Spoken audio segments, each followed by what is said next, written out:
Bismillahirrahmanirrahim. Assalamualaikum warahmatullahi wabarakatuh. Innal hamdalillah nahmaduhu wa nasta'inuhu wa nastaghfiruh wa na'udzu billahi min shururi anfusina wa min sayyiati a'malina.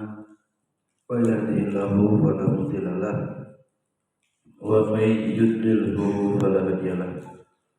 Asyhadu an la ilaha illallah wahdahu la syarika lah wa asyhadu anna Muhammadan abduhu wa rasuluh. Allah Ta'ala bada na'udzu billahi minasy syaithanir rajim. Bismillahirrahmanirrahim. Ya ayyuhalladzina amanu taqullaha haqqa tuqatih wa la tamutunna illa wa antum muslimun. Qaidan ya nasu taqu rabbakumul ladzi khalaqakum min nafsin wahidah wa khalaqa minha zawjaha wa basa minhuma rijalan katsiran wa nisaa'a wattaqullaha alladzi tasaaluna bihi wal arham innallaha kana 'alaikum raqiba. Qala Rasulullah sallallahu alaihi wasallam fa inna asdaqal hadisi kitabullah wa khairal hadi Muhammadin sallallahu alaihi wasallam. Syarrul umuri muhdatsatuha fa inna kulla muhdatsatin bid'ah wa kulla bid'atin dhalalah wa kulla dhalalatin finnar. Bahwa puji dan syukur senantiasa marilah kita panjatkan kehadirat Allah Subhanahu wa taala atas segala curahan nikmat dan karunia-Nya. Alhamdulillah pada pagi hari ini kembali kita dapat bermajelis ilmu sebagaimana jadwalnya kita taklim pada hari Rabu dan hari Jumat.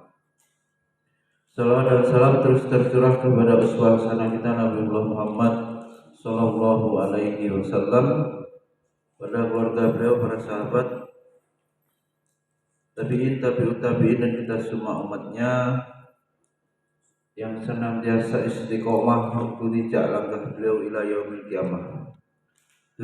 Hadirin rahimakumullah, pada pagi hari ini kita akan membahas masalah akidah, yaitu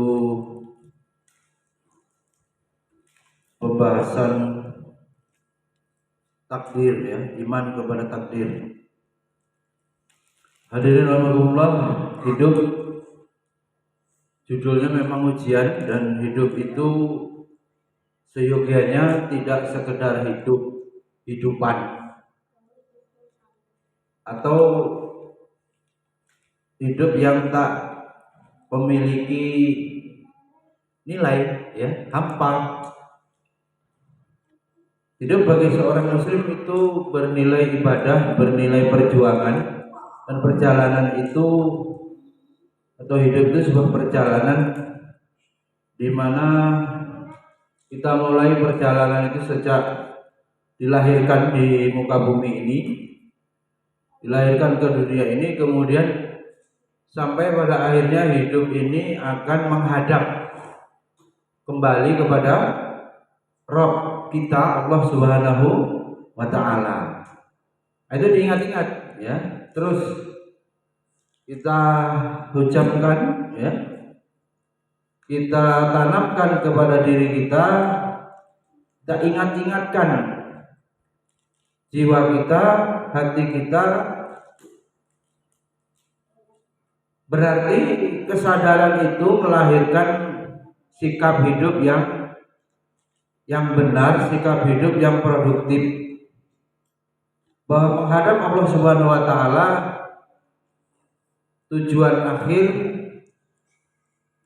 dari perjalanan hidup kita. Maka pertanyaannya, apa yang akan kita bawa? Maka pertanyaannya, diterimakah kita menemui Allah nanti, atau ridhokah Allah kepada kita, raditu billahi robba wa bil islami dina, itu kita peroleh. Tidak ada jaminannya, tidak ada kepastiannya. Setiap hari kita, semua orang melanjutkan perjalanan ini, suka tau'an wa karhan.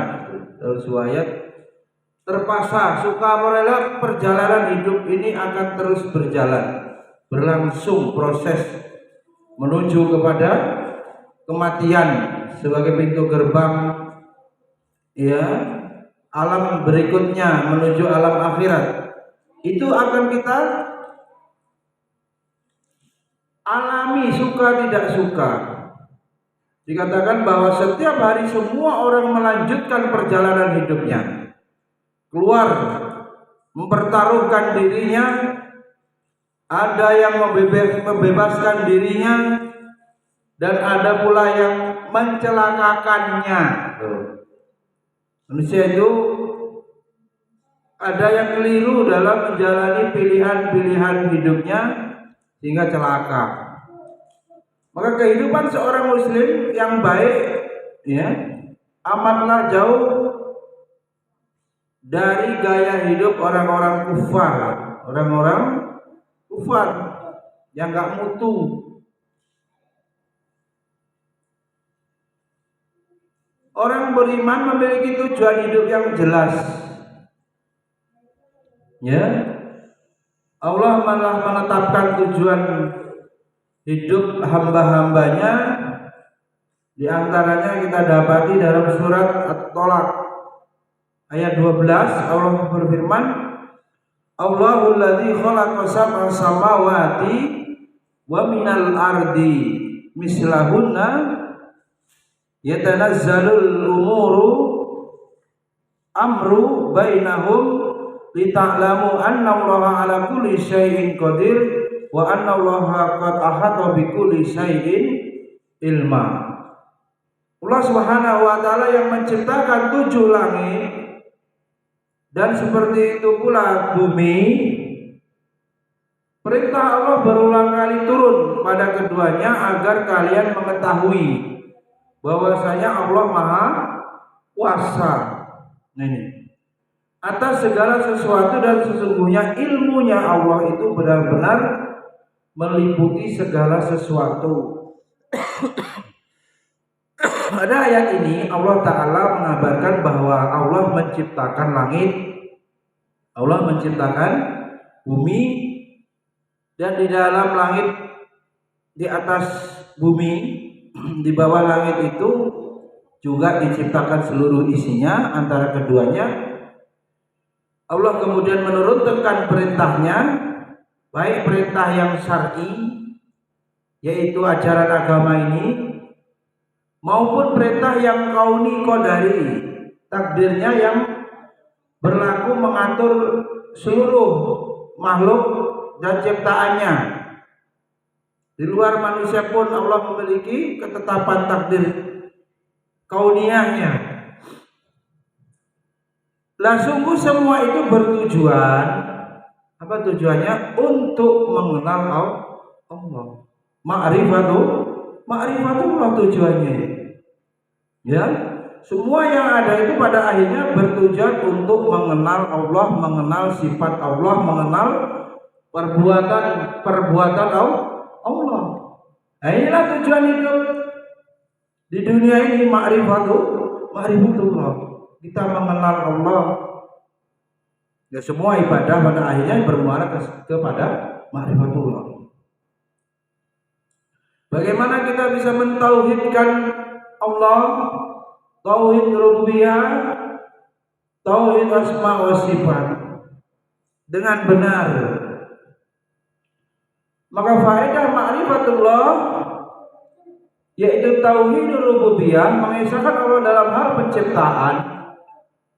Allah yang mematikan, menghidupkan, Allah yang kemudian memberikan sakit dan menghilangkan penyakit. Keyakinan itu akan membuat kita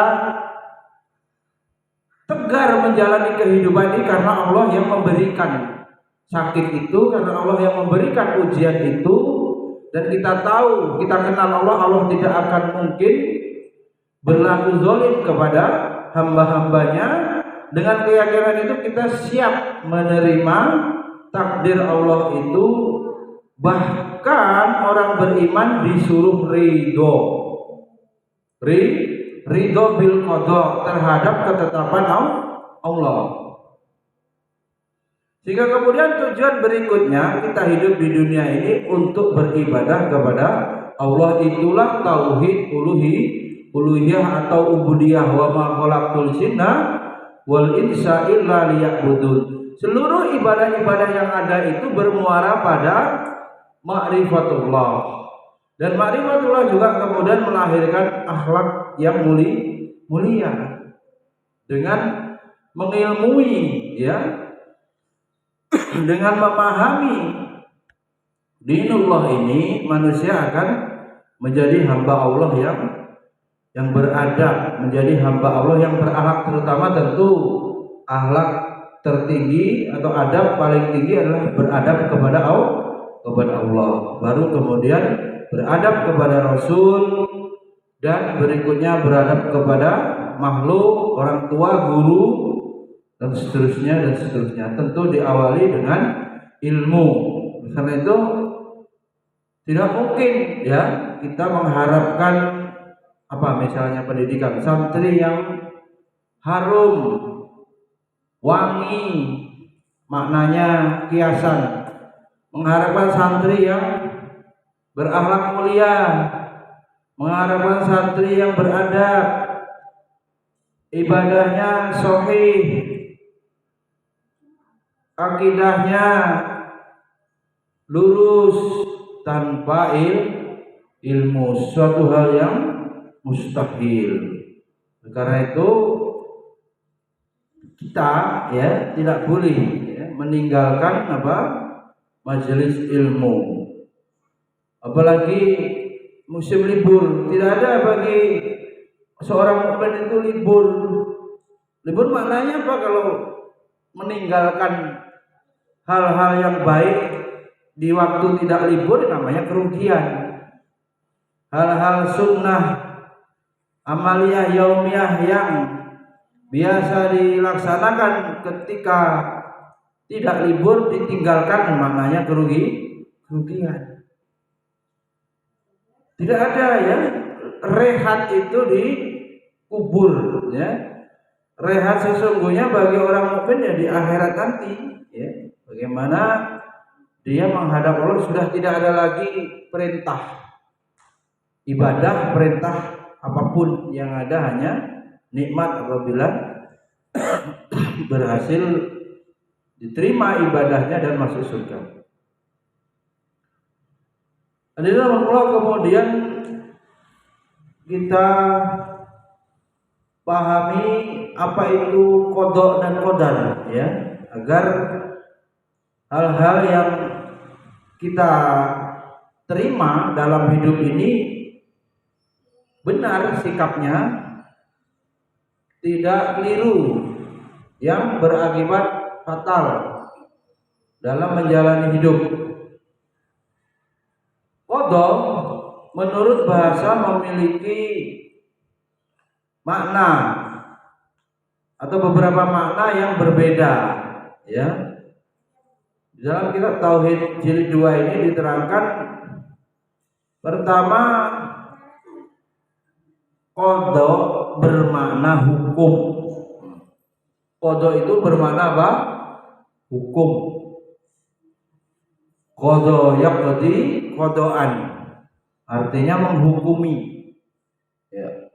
Qada, hukum Allah, hukum. Yang kedua, bermakna perintah. Ada dalam surah Al-Isra itu, wa qada rabbuka alla ta'budu illa iya. Itu surat Birrul Walidain, ya kan? Wa qada rabbuka alla ta'budu illa iya wa bil walidaini ihsana. Qada pada kata ayat itu bermakna apa? Perintah. Qada itu secara lugawi juga bermakna perintah, dan Allah mewajibkan kamu, memerintahkan kamu supaya berbakti dan beribadah hanya kepada Allah. Hadirin Allah, kemudian yang ketiga makna qada itu kabar. Makna qada yang ketiga kabar. Wa qadaina ilaihi dzalikal amru wa qadaina, dan telah kami kabarkan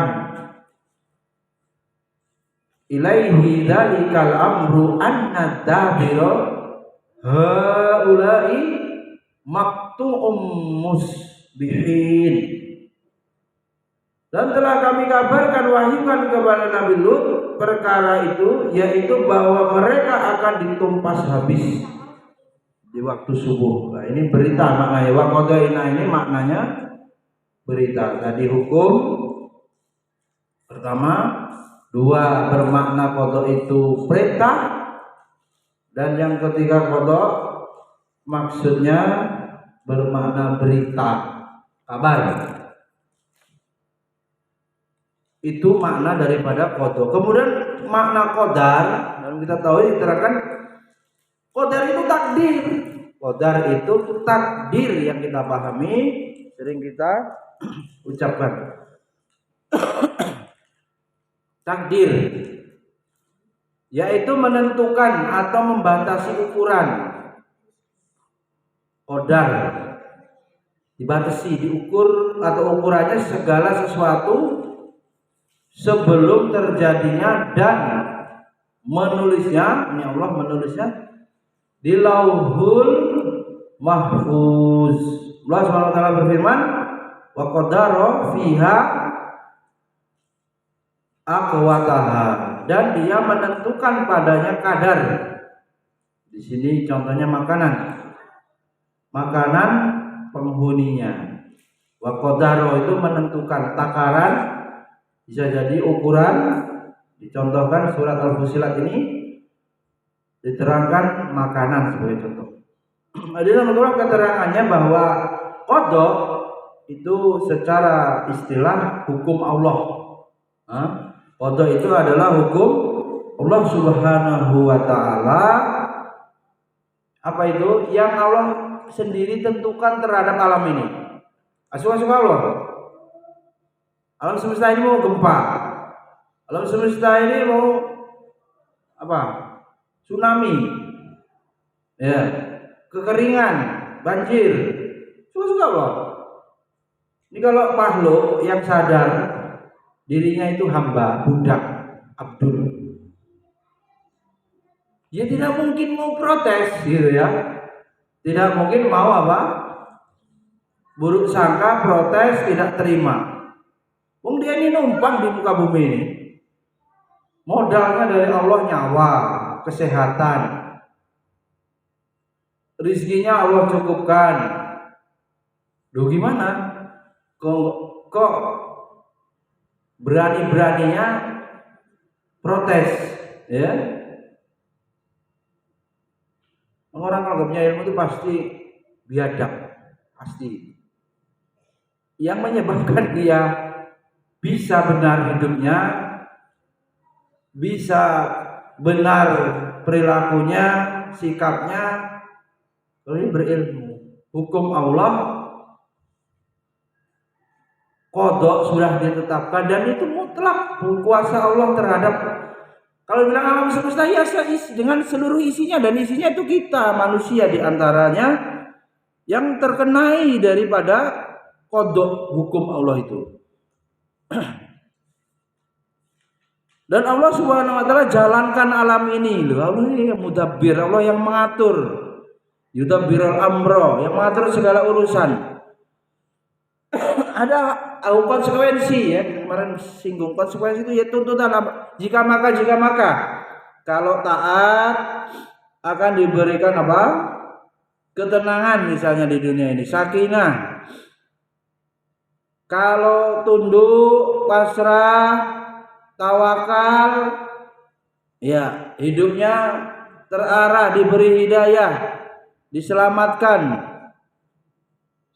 Kalau maksiat membangkang, di dunia pun bisa mendapat azab, siksa. Itu sudah semacam, ya memang begitu maunya Allah. Cuman kita yang nggak paham. Aslinya kita itu sendiri yang tentukan nasib kita itu. Hari-hari itu mengambil keputusan, bahkan lintasan-lintasan menit diisi apa waktu itu. Apa yang dipilih akan berakibat kepada ya konsekuensinya yang Allah tetapkan, ya. Keyakinan kita ini harus disimpan atau diyakini dengan kokoh. Setiap apa yang terjadi, semua yang terjadi pada diri kita, bahkan seluruh alam ini, ya, supaya lebih rinci, diri kita yang kita terima itu loh, yang Allah sudah berikan itu. Misalnya dari tadi masa lalu itu sudah telah ditakdirkan oleh Allah dan sudah telah diatur oleh Allah. Sudah itu sudah. Isinya apa? Isinya apapun itu yang terbaik, bungkus ininya, keyakinannya. Apa yang ditakdirkan bukan bagianmu, kalau yang punya rencana, planning, angen-angen, target-target, apa yang bukan ditakdirkan bukan bagianmu, maka ia tidak akan mengenaimu atau enggak kesampaian. Dan apa yang ditakdirkan mengenai kamu, menjadi bagianmu, maka tidak akan meleset atau pindah kepada orang lain. Maka tenang saja kalau rezekinya akan datang. Tidak mungkin salah alamat, ya. Jadi apa masalahnya? Jadi tidak ada sebab-sebab orang sakit bahkan menjadi apa itu? Gila, ya, menuju stres, depresi. Awalnya apa? Yang paling mendasar, tidak menerima takdir Allah, tidak menerima ketetapan Allah terhadap dirinya, apapun itu, apapun. Berikutnya terjadi penolakan, protes. Maka pernah saya sampaikan, manut saja kepada Allah, paham nggak paham, hikmahnya dicari supaya kita lebih legowo, lebih lapang dada. Hikmahnya yang dipelajari, dicari, kenapa Allah mentakdirkan kepada saya. Muhasabah lebih jauh lagi, bersih, mengapa kalau itu musibah ini Allah timpakan. Rumus umumnya gimana? Kebanyakan disebabkan musibah itu karena perbuatan manusia itu sendiri, yaitu perbuatan yang bernilai dosa. Bahkan dosanya tadi dosa dulu. Sejak balik. Bahkan kalau keluarga, dosa siapa? Orang tuanya berimbas kepada anaknya. Dosa-dosa kakeknya, mbahnya bisa berimbas kepada keturunannya. Termasuk kejelekan-kejelekan bisa diwarisi. Tuh. Yang paling sering dibahas zina. Itu paling cash. Paling cash. Kalau bapak ibunya dulu berzina, anaknya nurun.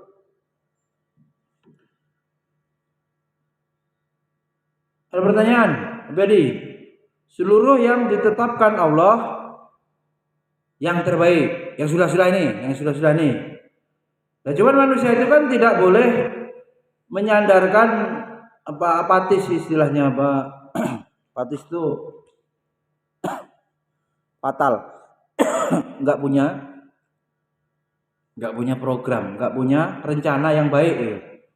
Hidup seperti air mengalir, hampir dia nerima yang bantum tapi yang fatalis nggak ngapa-ngapa, nggak ada upayanya gitu. Udah tahu ada masalah atau akan menghadapi ujian-ujian ekonomi misalnya, ujian-ujian fisik, nggak ada usahanya. Nah itu lah, Allah dengan kasih sayang memberikan akal sehat gitu loh ya. Kalau abi-adik kerja hanya mengandalkan otot untuk ngingoni cocot, tahu deh, tenaga untuk menghidupi mulut. Kapan tenaga itu habis, loyo sudah tua, ya nggak bisa makan, berarti nggak bisa mencukupi. Maka kalau motornya dijual untuk beli sapi itu waras, ya waras, kewarasan sudah mulai ada karena itu akan berkembang dan itu mencontoh Nabi berternak. Terus kamu kerja sedapatnya gaji, nggak usah aneh-aneh, pemborosan stop, kumpulkan supaya barokah bisa dikembangkan. Sapi sawah lagi. Jangan aneh-aneh, kalau aneh-aneh sudah bangkrut melanda. Sudah ada video dari siapa itu? Helmi Yahya, kenapa orang miskin bersedih juga akan menurunkan kemiskinan juga. Anak miskin susah lepas dari kemiskinan, menurunnya itu dari bapak ke anak.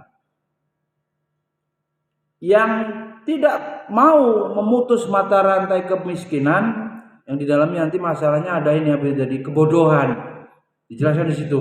Ada yang keluar dari zona kemiskinan karena dia menuntut ilmu kemudian mendapatkan pekerjaan yang baik. Itu kalau normal ya. Kalau negara nggak memberi pekerjaan ya kayak kita ini 4 tahun lagi lulus, uang orang tuanya udah habis-habisan, pulang. Kalau nggak dapat pekerjaan yang bagus, palingnya balik lagi, dempel orang tua, usaha orang tua dilanjutin. Kan modalnya udah habis. Virus juga sama itu.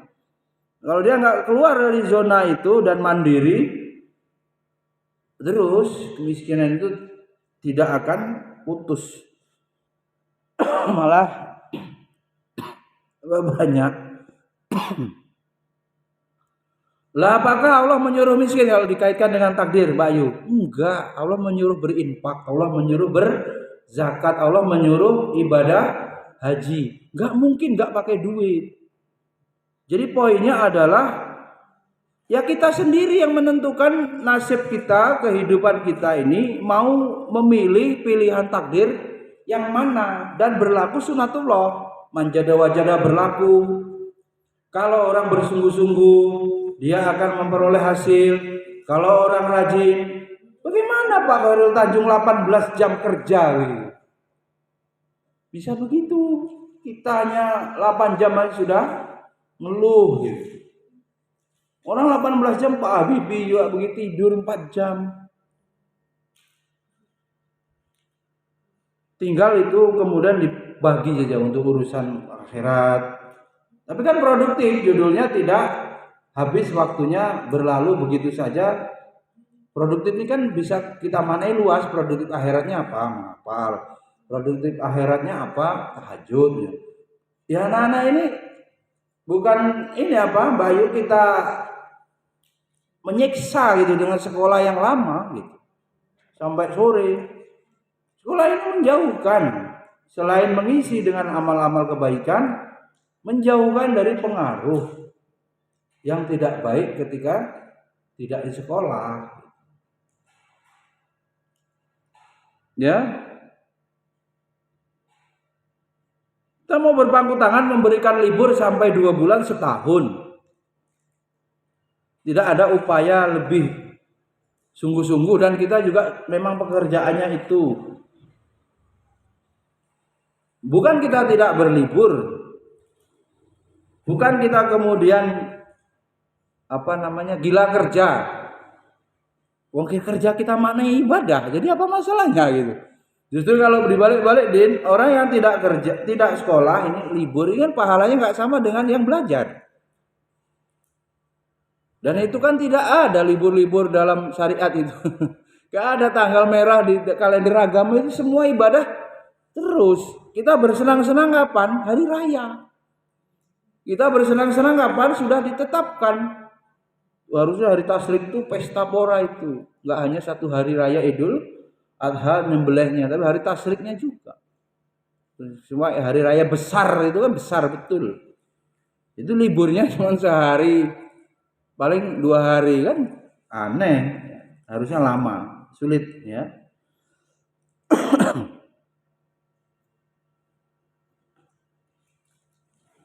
Jadi kalau kita sekarang mengevaluasi santri-santri kita hafalannya hilang, hadisnya nggak tercapai, ya itu balik. Kemarin itu ikhtiarnya seperti apa? Kan ini kan memetik hasil kalau petani, nggak panen gitu. Kemarin seperti apa? Ya, walaupun tidak bisa disamakan dengan pabrik ya, karena itu hidayah dan karena apa? Maksiatnya itu bukan kontrol. Kontrol guru gimana? Minta apa kontrol sampai jam 12. Dilanjutin Mbak Ida sampai jam 4. Udah kan? Habis itu di situ Abi Adi kalau mau ngelihat 4:30 dijemput. Besok lagi datang jam 7:30. Sudah. Pas di sini inilah kontrol apa yang kita pastikan, apa kita memastikan dia berada dalam lingkungan yang baik. Teramankan atau dipisahkan dari lingkungan yang buruk. Sudah, itu bisanya begitu. Mondok bisa lebih, nambah lagi. Sore jam 5 sudah tadarus, malam taklim, malam tahajud, malamnya paginya ya begitu. Hadirin Allah, kemudian beriman kepada qada Allah dan qadarnya ya. Beriman kepada qada dan qadar Allah adalah rukun. Rukun berapa? Ke-6 dari rukun iman. Kalau nggak ada rukun gimana? Tidak sempurna, bahkan menjadi apa? Batal. Jadi kalau tidak ada rukun itu kemarin sudah kita bahas, sesuatu itu kalau tidak ada tidak terpenuhi. Ya, ini nggak sah keimanannya. Ada aliran yang mengurangi dari rukun iman yang 6 itu jadi 5 minus. Ini yang dihilangkan. Aliran itu membuang minus iman pada qada dan qadar dihilangkan.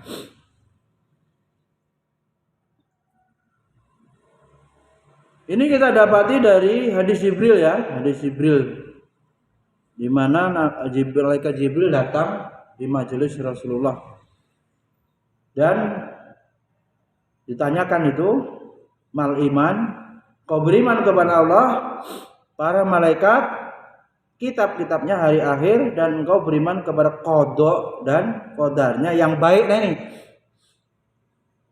harusnya apa? Rukun imannya itu ditambahi ya. Kan di hadisnya juga ada tambahannya. Tambahnya apa Mbak Ida? Khairihi wa syarrihi. Supaya apa? Paketnya lengkap. Bahwa apa yang Allah tetapkan itu di dalam kacamata manusia ada klasifikasinya. Apa beda di khairihi wa syarrihi. Yang namanya takdir itu 2 pasti. Ada yang baik dan ada yang jelek. Coba bidari dulu ngapalin gimana? Rukun iman 1. Siapa? Coba disebut. Masya Allah. Terus?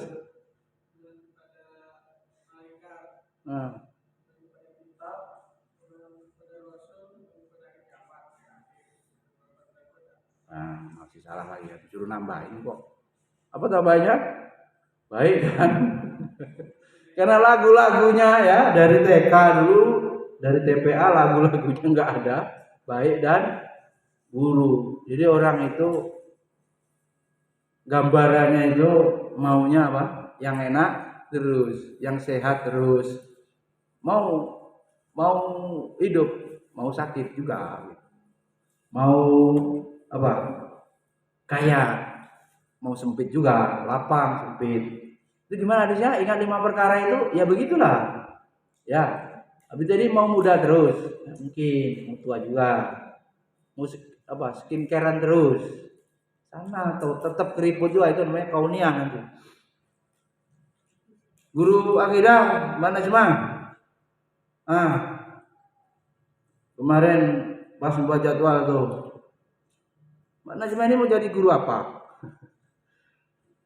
Guru pai. Guru pai itu guru apa? Kalau di madrasah ngajarnya apa? Lama pula jawab. Nih, pelajarannya udah dikasih. Pelajarannya apa? Beda, guru pai. Pelajarannya Mbak udah dulunya Mbak Ana. Apa pelajarannya guru pai? Ngajar apa kalau di madrasah?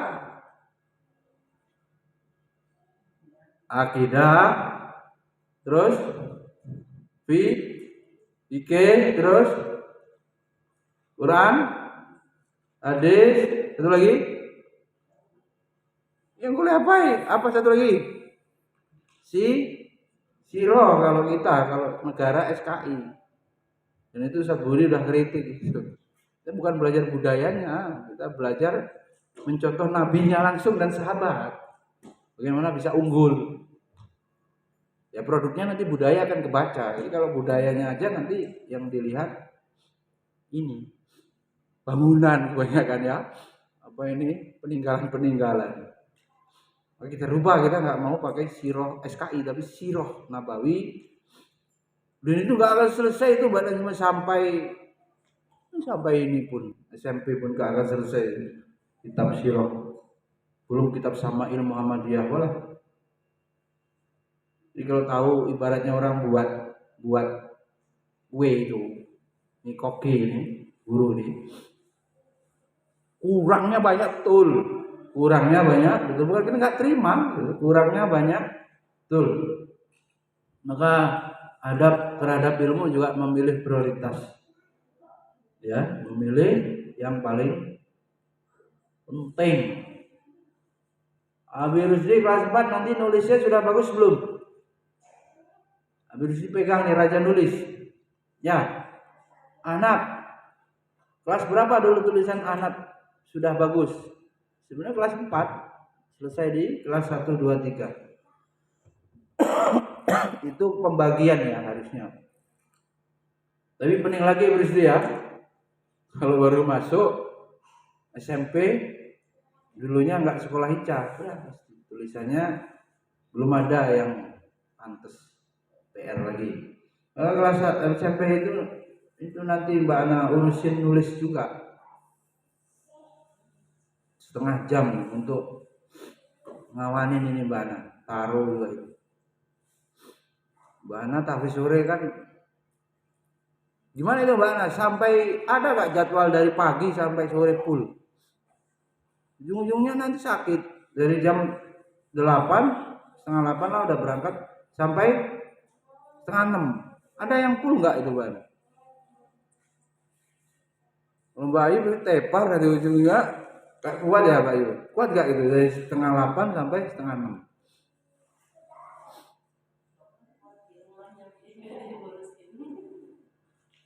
Iya, ya. Ya rumahnya diurusinya malam. Gimana?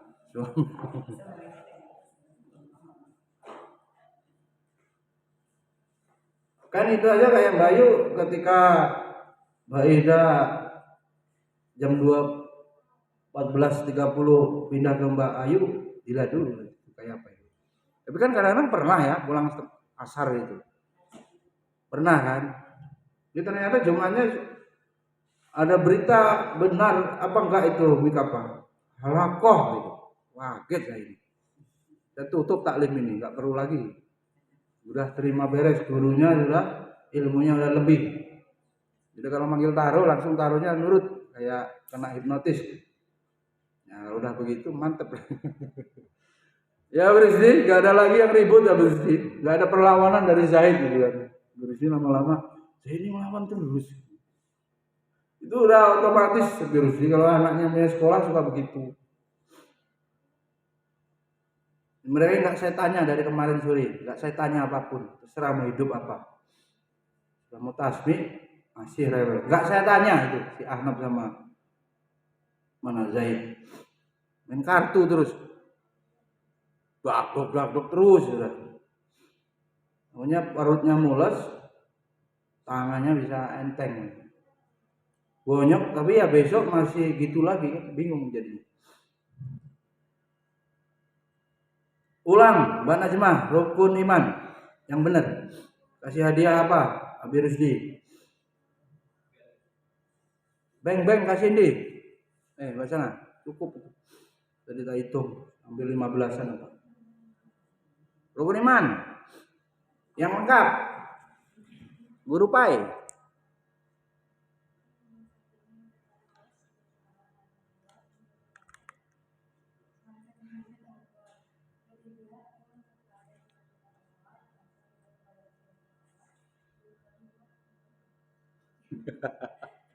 Lupa tuh. Batal. Jadi tunggu. Khairi wa syari. Udah disuruh merubah kok. Yang keenam diingat-ingat. Ya guru ya. Hadisnya memang begitu. Jangan ikutin gampangnya apalan-apalan anak TK Brusdi. Supaya juga kita tersadar bahwa takdir Allah ada yang baik dan yang buruk menurut manusia. Maksudnya kalau sudah ada pemberitahuan begitu terus diingat-ingat, oh lagi sakit, oh lagi kebagian itu, lagi nggak punya uang, atau lama gitu utang nggak lunas ya lagi begitu, nggak berhenti. Oh skripsi tolak lagi bersih, ya sudah lagi begitu. Hikmahnya masuknya tafsir, keluarnya pengen sarjana pendidikan, ya udah kuliah profesinya di ICAS tahun 2 tahun kayak PPG praktek ngajar gak bersih kan. Kayaknya rajin buat RPS bersih. Minta hadiah sama Umi apa itu? Hadiah apa itu? Guru kata Umi apa? Guru apa bersih? Guru rajin. Ceramah saya diketik rajin. Walaupun ada translate-nya yang Mbak Najmah, tinggal dilihat di YouTube. Kan ada tulisannya itu.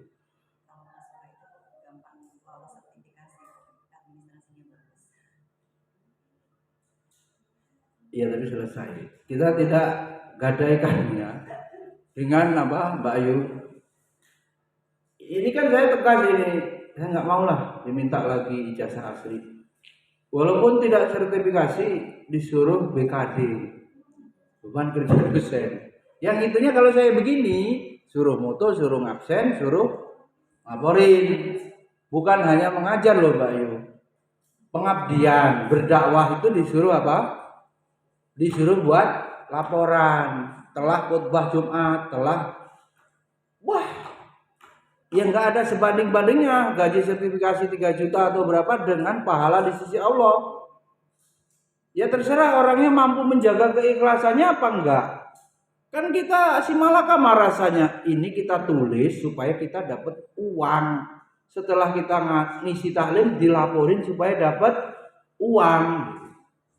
Kita ini sama Allah sama agama ini kok minta dibayar terus.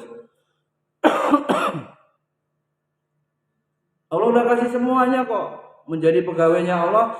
Ya kalau di dunia ini lembaganya kecil, utangnya banyak, apa? Ya nggak apa-apa. Itu nanti urusannya kalau kita ridho kepada Allah, kita masih punya harapan. Ya kecil kan karena gurunya nggak dapat tunjangan dari pemerintah. Ya nggak dapat sertifikasi, jadi kecil cuma gaji dari SPP, infak, zakat, kecil. Tapi masih ada pengharap-harapan yang agak pantas. Ini saya pilih ini ya nanti di akhirat masih boleh mengharap apa pahalanya. Kalau sudah dilaporkan sertifikasi, Ini bukan pendapat ini ya, pendapat hukum fatwa ya, pribadi. Rasa-rasanya mengalami itu enggak lah.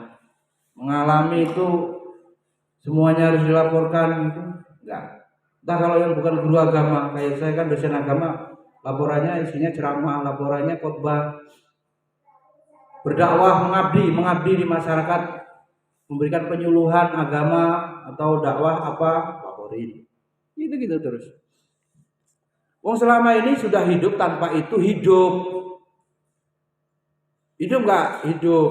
Apalagi yang ahwat, cuman bantuin suami, nggak punya kewajiban utama. Kecuali suaminya apa cacat gitu, permanen, yang uzur ya, dia berat. Berisi rukun imannya gimana? Rukun iman yang lengkap. Urutin.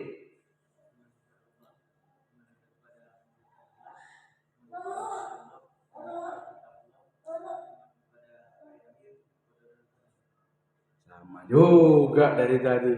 Mau dikasih susu. Ini udah terlalu lama, pelajaran itu tidak utuh. Ya. Makna beriman kepada qadar ialah membenarkan dengan sesungguhnya bahwa yang terjadi baik dan buruk itu adalah atas qada dan qadar Allah. Bisa nggak diselesaikan masalah itu kalau nggak dikembalikan kepada Allah sebagai sandaran? Nggak bisa. Kalau nggak dibalik-balik kepada Allah sang pencipta yang menetapkan, yang ada apa bersih dan dendam. Ada yang merasa mendapatkan keadilan di pengadilan, sidang-sidang, nah, pasti merasa apa? Dirinya dikalahkan atau terzolimi. Gak ada yang bisa menyelesaikan itu kecuali orang itu mengembalikan kepada Allah. Dulu pernah disampaikan gimana Rusdi? Supaya bisa menerima.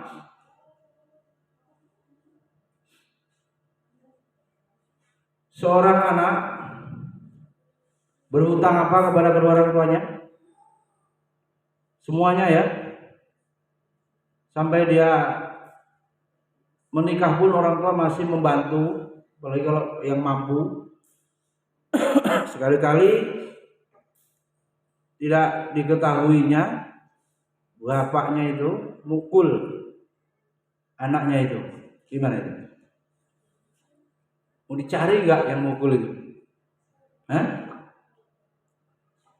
Mati lampu nih malam, pukul. Coba yang pukul. Contohnya Mbak Ana dipukul dari belakang.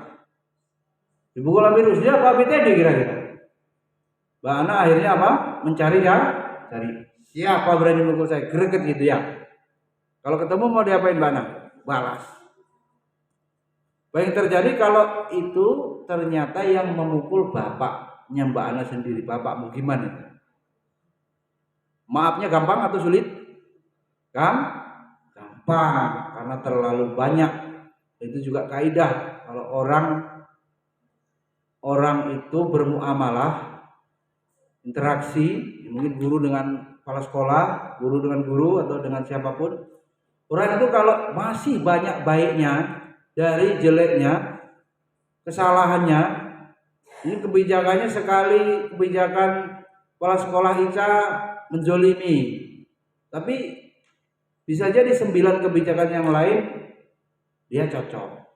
Gimana jadinya? Harus dihukumi sebagai orang baik. Apalagi itu bapakmu yang memberikan atau sebab hidupmu di dunia ini, bapakmu yang menafkahi, bisa hidup, bisa belajar, bahkan bisa mengkritik orang tuanya karena dibayarin sekolahnya oleh bapakmu. Hingga orang tuanya dikritik, oh salah bapak saya, didebatin sampai segitunya.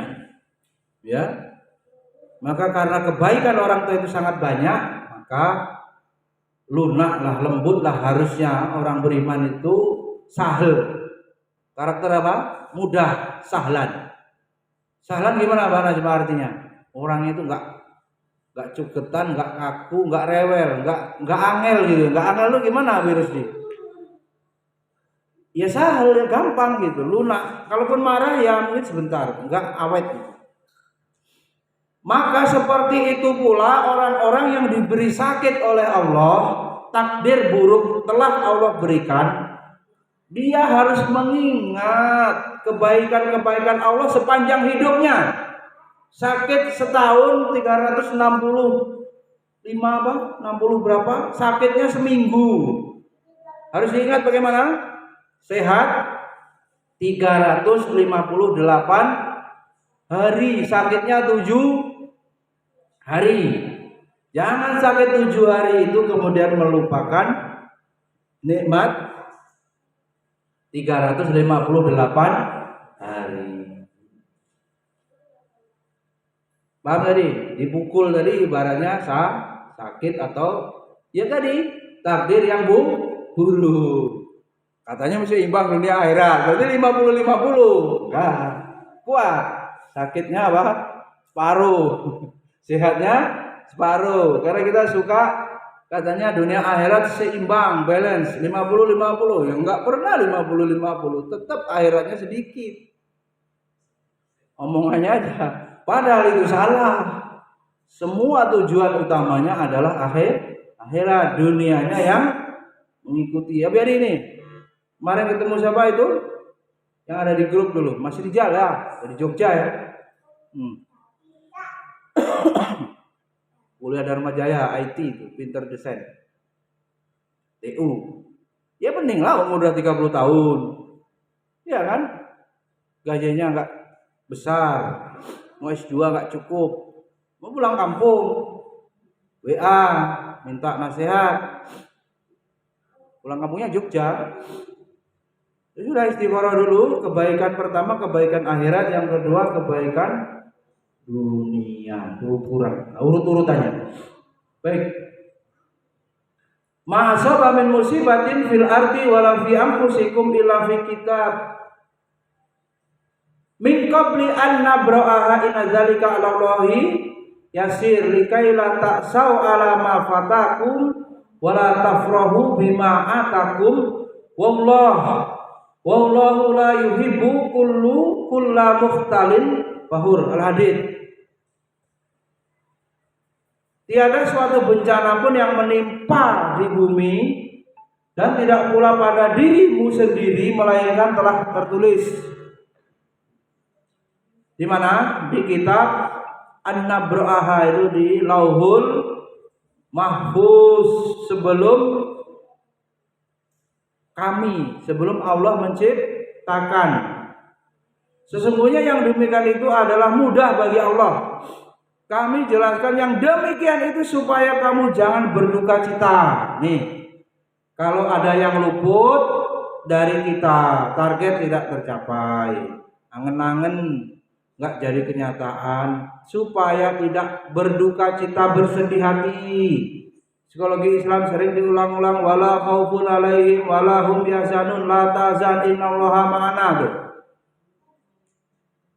Jangan kamu sedih, jangan kamu takut, Allah bersamamu. Dan supaya kamu jangan lebay, euforia, bergembira yang ini libur, duit banyak, pesta-pesta, makan dipol-polin mencret, begadang, mumpung gajian. Akhirnya apa? Sing besoknya. Apa yang Allah berikan, nikmat-nikmat itu supaya tidak gembiranya terlalu. Boleh gembira berarti di sini dilarangnya apa? Wala tafrahu, yang sifatnya cenderung apa? Orang itu gimana? Kalau lagi senang, lagi banyak duit, gampang apa? Gampang ngobrol janji ya. Mau ada yang PHP mau dibeli ini mau beli anaknya juga kan, itu kan ada larangan itu. Yang ingkari janji anak, mau dibeli ini pas lagi apa? Seneng ya. Akhirnya apa? Nanti ingkar janji orang tua itu. Jangan ditagih jadi Uber apa namanya, dikejar terus. nggak boleh. Apa yang harus dikontrol? Kalau punya, dan ini berat ujiannya, lebih berat dari kemiskinan, lebih berat dari kesempitan adalah ujian kelapangan. Duitnya banyak, badannya sehat, nggak kepikiran taklim, ngapain gitu, blas, nggak akan ketemu hidayah, karena nggak ada lagi yang dia pinta, sudah cukup semua, nggak pernah angkat tangan berdoa, nggak pernah ketemu orang-orang di masjid, nggak butuh. Nah ini psikologinya orang punya kelapangan begitu, yang akhirnya terjerumus berlebih-lebihan gembira, dan itu pasti ya berakibat apa? Fatal. Ya nggak lulus tadi kalau hidup adalah ujian, dan Allah tidak menyukai setiap orang yang pada akhirnya apa? Yang kaya-kaya, yang sehat-sehat, termasuk yang pinter-pinter yang hafalnya cepat akan mudah menyombongkan diri. Kalau sudah sombong diri, bangkrut apa tidak? Bangkrut, gagal pendidikannya itu. Akhlak mulia, tawadu. Kok ini santri kita pinter, bangga, pamer piala, pamer sertifikat, apa ini? Apa sertifikat? Piagam penghargaan, itu pamer, pajang. Apa itu? Bagaimana kalau kita bayangkan? Bagaimana sahabat Nabi atau Rasulullah, pernah nggak Rasulullah itu dapat begituan? Pernah nggak Rasulullah itu berhasil berdakwah dari mana? Dari Mekah ke Madinah, balik lagi Fatu Mekah, Mekah ditaklukkan. Apa terus? Apa gimana badannya? Penghargaan apa? Penghargaan muri rekor. Enggak. Itu pelan-pelan ya akan mengganggu ya keikhlasan. Orang beriman bagaimana? Dia beramal getol tapi harap-harap cemas. Apa harap cemas? Amalnya tidak diterima. Apalagi kalau perbuatan ria, ujub, sum'ah yang nampak, sombong, kiber, jadi di mana? Batal sendiri. Batal dengan sendirinya. Dan Al-Quran ayat-ayat tersebut membuktikan bahwa segala yang terjadi pada alam semesta dan pada jiwa manusia, yang baik maupun yang buruk. Sekali lagi, yang baik maupun yang buruk. Buruk menurut siapa? Manusia punya pengelompokan. Oh, kalau sakit itu buruk, bencana itu buruk. Kalau Allah enggak, ya semuanya baik. Nah, kita yang belajar akidah, buruk itu kan istilah yang memudahkan menjelaskan manusia. Tapi dari pandangan Allah, sakit ya, nggak bisa apa-apa, bersih, duduk, baring aja. Akhirnya apa? Berzikir dia. Hatinya ingat kepada Allah. Itu tidak terjadi orang yang sehat. Orang sehat keluyuran kemana-mana, mengumpulkan harta, lalai dari berzikir. Padahal bagaimana hidup ini tidak boleh lupa kepada Allah. Berarti lebih baik dia sakit. Sudah pernah disampaikan belum bersih? Ada sahabiah yang ayanan. What the meaning ayanan? Epilepsi yang kayak orang kesurupan. Dia kemudian apa? Saya pernah merukyah begitu susah lah. Merukyah mau gini-gini terus, kecil-kecil Nah itu pas kayak begitu kumat, auratnya buka, ya kan? Nah, cari di hadis-hadis tentang orang yang sabar menerima takdir. Ngadu kepada Nabi, gimana ngadunya? Ya Rasul, saya ini punya penyakit ayan. Kalau ayan saya kambuh, aurat saya terbuka. Ya Rasul, tolong doakan saya supaya saya sembuh. Karena aurat saya terbuka, saya malu ya Rasul. Jawab Nabi, kalau saya doakan kamu sembuh, tapi kamu tidak dijamin surga. Atau kamu tetap dalam keadaan sakit, tapi kamu dijamin surga. Ternyata sahabiah itu memilih tidak jadi minta didoakan. Lebih baik sakit tapi pasti masuk surga. Dunia yang cuma 1,5 jam ini ukuran akhirat. Karena 1000 tahun akhirat, dunia 1 hari di akhirat. Yang sebentar saja. Semua ada waktunya. Apa gimana itu? Ada akhirnya juga, ya selesai juga. Kalau dia pas mau mati itu hisabnya yasir. Apa namanya, hartanya itu yang nggak memberatkan, ya apa-apanya nggak memberatkan.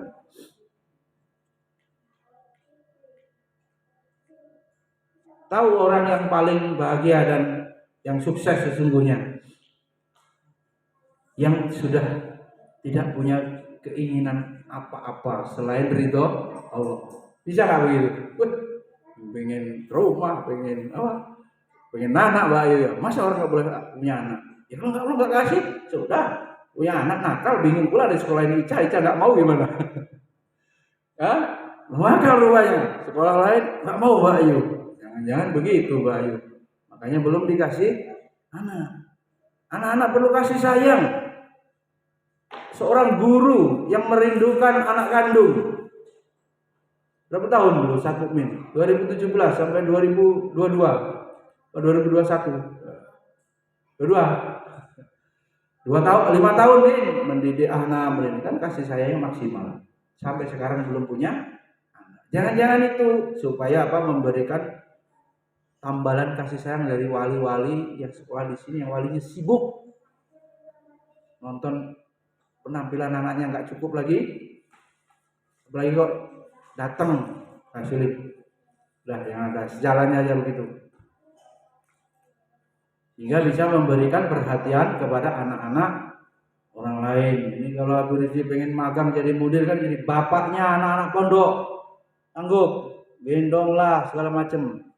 Ya Abu Rizky, mana tahu Abu Rizky siap. Ya siap-siap Abu Rizky.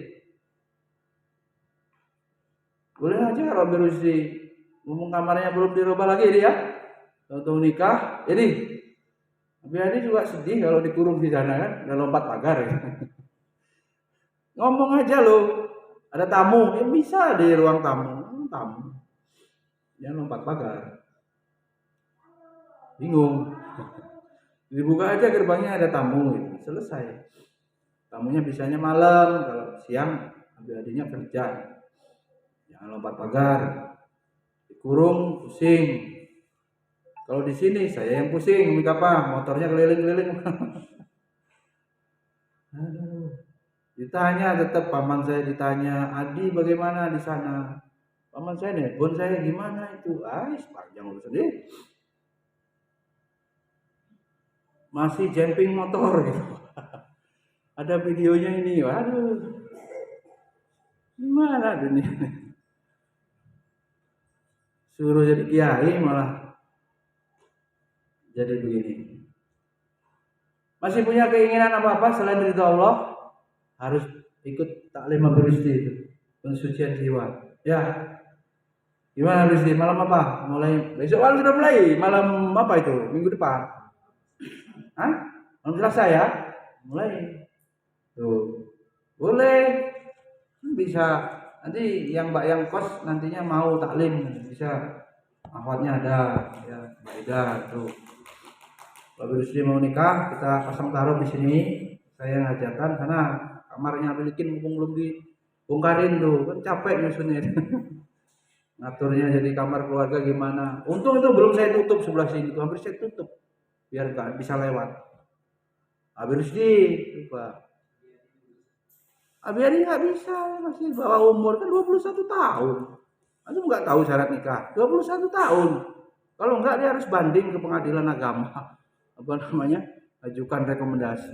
Perempuan 19. Nah, tadi berapa ini? Umur berapa? 19. Kok muka 29? Karena jarang senyum nih. Subhanakallahumma wa bihamdika asyhadu an la ilaha illa anta astaghfiruka wa atubu ilaik. Assalamualaikum warahmatullahi wabarakatuh.